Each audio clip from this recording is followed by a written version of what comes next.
আসসালামু আলাইকুম। আজ আপনাদের সাথে শেয়ার করব আমার প্রিয় একটি স্বাস্থ্যকর স্ন্যাক্স, প্রোটিন লাড্ডু। বাজারে অনেক খাবারে অতিরিক্ত চিনি ও বিভিন্ন সংরক্ষণকারী উপাদান থাকে, তাই ঘরে তৈরি করেছি পুষ্টিগুণে ভরপুর এই প্রোটিন লাড্ডু। চলুন প্রথমেই দেখে নিই কী কী উপকরণ লাগছে। এখানে রয়েছে কাজু, কাঠবাদাম, কিশমিশ, খেজুর, তিল, পামকিন সিডস এবং সামান্য ঘি। প্রতিটি উপাদানই নিজের মতো করে পুষ্টিতে ভরপুর। কাজু ও কাঠবাদাম লাড্ডুকে করে তুলবে আরও সুস্বাদু, আর খেজুর ও কিশমিশ যোগ করে দেবে প্রাকৃতিক মিষ্টতা। পামকিন সিডস ও সাদা তিল এই লাড্ডুর পুষ্টিগুণকে আরও বাড়িয়ে দেয়। এখন এইসব উপকরণগুলো প্রস্তুত করে নিচ্ছি। প্রথমে বাদামগুলো ছোট ছোট করে কেটে নিচ্ছি, যাতে প্রতিটি কামড়ে বাদামের সুন্দর ক্রাঞ্চ পাওয়া যায়। এরপর কিশমিশ ও খেজুর প্রস্তুত করে নিচ্ছি। দেখতেই পাচ্ছেন, কোনো কৃত্রিম উপাদান ছাড়াই সম্পূর্ণ প্রাকৃতিক কিছু উপকরণ দিয়ে তৈরি হবে আজকের এই রেসিপি। সব উপকরণ প্রস্তুত হয়ে গেলে আমরা চলে যাব পরের ধাপে। এখানে এগুলো একসাথে মিশিয়ে তৈরি করব মজাদার এক স্বাস্থ্যকর প্রোটিন লাড্ডু। আচ্ছা, এরপর আসি উপকারে।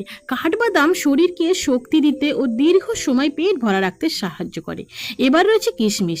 এটি প্রাকৃতিক মিষ্টতা ও এনার্জি একটি ভালো উৎস। এখানে আছে পামকিন সিড বা কুমড়ার বীজ। ছোট হলেও এর পুষ্টিগুণ অনেক। এর সাথে ব্যবহার করেছে তিল।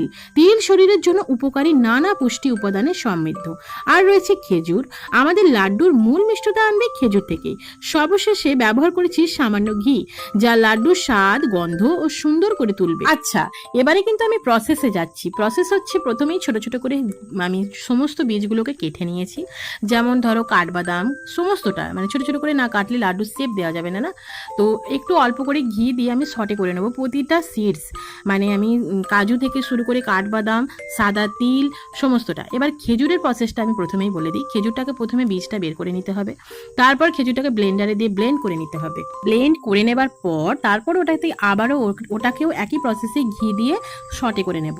তারপর কিন্তু আমি এই ভিডিওটি কিন্তু এখানেই শেষ করছি, কারণ এই ভিডিওটি অনেক লং হয়ে যাচ্ছিল, যার জন্য আমি এর আরও কিছু পার্ট করেছি। দুটো পার্টে হবে কি আমি জানি না, তবে নেক্সট পার্টির জন্য আপনারা অপেক্ষা করবেন অবশ্যই। এখন তবে আসি, টাটা।